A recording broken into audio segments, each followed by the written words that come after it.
Hey everybody, welcome back to Beyond Top Secret. It's November 21st, it's Friday, happy weekend. I'm Italian, I talk with my hands a lot, so if you see me using my hands a lot in this video, that's why. So again, November 21st, The Age of Disclosure is available on Amazon Prime to rent.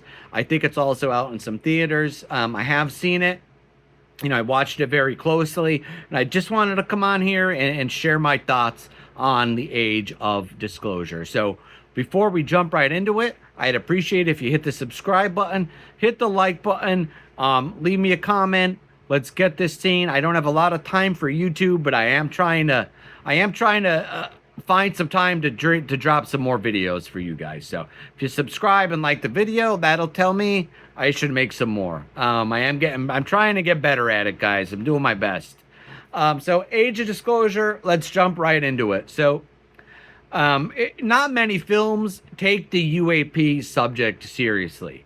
Even fewer do it with credibility and discipline. The Age of Disclosure, it stood out because it does both. And today, that I want to talk to you about why this documentary matters. Why it's not a psyop, which I hear constantly on Twitter. Psyop, psyop, psyop. Grifter, grifter, grifter. Those words, they get thrown around like confetti. And I want to just come on here also and touch on why it's not a psyop. And why the people featured in it, they may be the most important voices brought together in one place that we've ever heard in the conversation on UFOs. So, most documentaries, most UFO documentaries, they rely on hype, they rely on speculation, and they rely on dramatics. This one doesn't. Age of Disclosure, it kind of slows it down. It focuses on facts, testimony, and, it's brought to you by the people who are closest to the phenomena. People on the inside who are actually investigating this topic. It focuses on, it's about facts. It's about testimony. There's no sensationalism. There's no shortcuts. It's just a very clear, direct examination of what's been going on behind closed doors. And to me, that in and of itself makes it rare among UFO films. So let's get right into the people who were featured. So we got to start with David Grush. I'm sure you're familiar with David Grush if you're watching this video. So he comes off as just very grounded here. He speaks like somebody just kind of recounting what he saw, what he was told, and what he was trying to expose when he came forward and risked his entire career by filing an ICIG complaint. So he gets into he talks about the classified programs that are operating outside of oversight. He gets into legacy crash retrievals. And I think most interestingly, he gets into the retaliation that he was targeted with both professionally and personally. And it's riveting. Highly encourage you to watch it. His tone is steady. His delivery is just very calm. And his credibility is exactly why this documentary gave him the room to speak without any kind of interruption. So I thought David Grush did a fantastic job in this. Moving on next to Colonel Karl Nell. Colonel Nell's appearance in the movie, I think, was one of the most significant parts of the entire film. The Colonel, he gets into it and he confirms that non-human intelligence exists, that the United States government possesses craft not made on this planet, not made by human hands. And he confirms that multiple insiders know this to be true. Folks, that's disclosure. Karl Nell is a very serious man, a colonel in the United States Army, and a very serious executive in the aerospace industry. He's a very serious person. And somebody of Karl Nell's stature is saying that's pretty damn close to disclosure. And he says it in effect that he doesn't exaggerate. He doesn't dramatize. He's simply stating the facts as he understands them. And a man with Karl Nell's authority, that's pretty hard to ignore. Next on the list, we have Jay Stratton. Um, Jay Stratton, I believe this is the first time he's ever gone on camera. This is a huge moment for the film, and it's a huge moment for this topic in general. So Jay Stratton, he's the highest ranking UAP insider ever to go public. Um, he's not a theorist. He's not a researcher. He's not a commentator. He's the former commander of the Pentagon's UAP task force. That was the official program designated to investigate UAPs before Arrow. So in the film, Jay Stratton confirms like the seriousness of the cases that he's investigated. He describes pattern of activity across multiple incidents. And he supports the need for more transparency. If you've read the book Hunt for the Skinwalker or Skinwalkers at the Pentagon, the character Axelrod, that was actually based on Jay Stratton. They just had to change his name in the books. But he is coming forward now. I believe he has a book coming out himself that I cannot wait to read. Highly encourage you to read Hunt for the Skinwalker. Some wild shit happened on Skinwalker Ranch that he was a part of. And I highly encourage you to watch it. He is a man to be taken seriously. When a guy with Jay Stratton's credentials sits down in a chair on camera, you listen. Next, we have Lou Elizondo. And Lou kind of explains how we got here.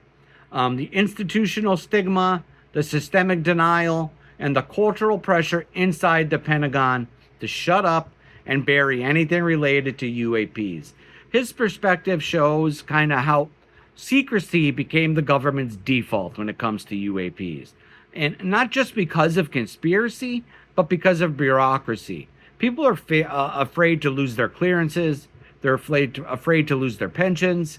They're afraid to lose their jobs. And that's a serious weapon the government has to use against potential whistleblowers. Next, we have Christopher Mellon. Also, there's other people that I'm not going to mention, but these are just the people that are featured in the film that I picked. There's people like Ryan Graves, Congressman Tim Burchett, and others in this film that I highly encourage you to check out as well. But next, I wanted to get to Christopher Mellon, the former Deputy Secretary of Defense for Intelligence, another very serious person. He's the man that basically gave the New York Times the information in 2017 to write the story on UAPs that broke this subject wide open. Chris talks about kind of how Congress was kept out of the loop, how the classification system was abused and how it's still being abused, and how private contractors became vaults for these hidden programs. I'm actually in the middle of writing a book, and it dives deeply into how private contractors are used to hide the truth of our reality. So, why this documentary is not a psyop. So let's address that directly. A psyop, it manipulates emotions. This film does the exact opposite of that. A psyop delivers a single controlled narrative, so it can then push that narrative out. This film presents multiple perspectives, many different voices and views. That's not how a psyop works. A psyop is used to steer public thought. This film is telling you to think for yourself, form your own conclusions, do your own work to understand this topic. It's not pushing a single narrative. So if the intelligence community engineered this film, they actually created the least effective psyop in history, because this pushes people towards critical analysis, not blind belief, which is what a psyop is designed to do. So also this film, it captures the larger moment we're living through. It captures in real time how whistleblowers are stepping forward. Congress is finally getting together. They're asking tough questions. They're holding hearings. Top level officials are confirming decades of secrecy. And the public denial, it's just no longer sustainable. This film captures all that in a moment of time. It's not hype, it's history. Why should you watch it? Yeah, I know you're hearing on Twitter and on social media, Psyop, Psyop. You should watch this film not to be convinced, not to be manipulated, not to be entertained. You should watch it because it presents the whistleblower, the colonel, the UAP task force commander, pilots who have lived this, and intelligence officers who were tasked with burying it. All of them speaking calmly and on the record for you. It's the most serious group of voices ever assembled on this topic. So if you care about the truth, if you care about accountability and transparency, watch Age of Disclosure. It may not answer every question you have, but it gives you the strongest foundation yet for understanding the questions and the reality behind this topic. So that's all I got. Highly encourage you to watch it.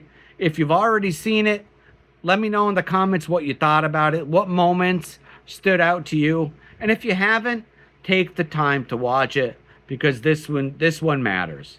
I'll have more videos dropping soon. So if you enjoyed this, hit the subscribe button, hit the like button, leave me a comment, follow me on Twitter, UAP Reporting Center. And until next time, keep looking up.